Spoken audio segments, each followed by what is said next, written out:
So there are some cheap iPhones that I would probably recommend every single person to buy, especially now that the iPhone 15s have came out. There are probably some other devices that you could probably pick up that are very much worth your money, and I'm going to start off with the lower end. I definitely do think the iPhones like the iPhone XR, XS, the iPhone 11 and 11 Pro, those group of iPhones are very, very good iPhones if you're on an extreme budget, and if you really need to go ahead and actually buy an iPhone that you want to use for the next couple of years, those are some very solid options.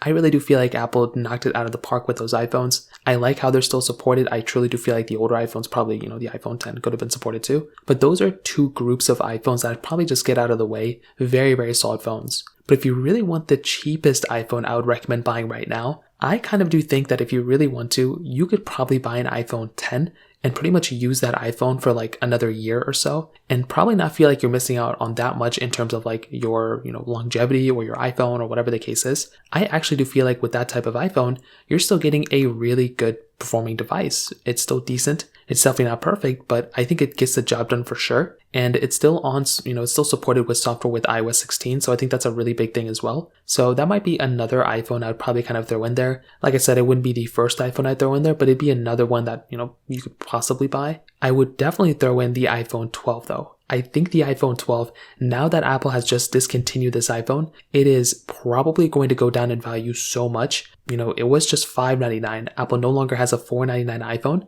This is a very solid product that I would probably recommend everyone to buy. I mean, if you want an overall pretty good iPhone, it had its own issues, it had its own problems, I think we all know this, but this is an iPhone that I look at and I'm like, wow, this is a very, very solid device. It's very cheap. It's not very cheap, but it's around like $300-ish, maybe $350 right now. Pretty decent display. The build quality isn't that far off from something like an iPhone 15. Clearly it's not as good as it, but it's not that far off. Like you still have like the flat sides, you still have like the dual camera setup. Very, very good stuff going on with the iPhone 12. You're also still maintaining Lightning. You still have a very good, display. A lot of things across the board on the iPhone 12 are very nice, and I think that's a very good product as well. On top of that, I would probably throw in, if I'm being honest, probably the iPhone 13. This is starting to go a little bit more expensive. It's not necessarily like the cheapest iPhone, but I do think that if you're going to, go buy an iPhone and go buy the latest product, this is a very good iPhone too. And like I said, like if you're getting the latest and greatest, then of course it's going to be, more expensive for these types of products. But that is probably another iPhone I would throw in there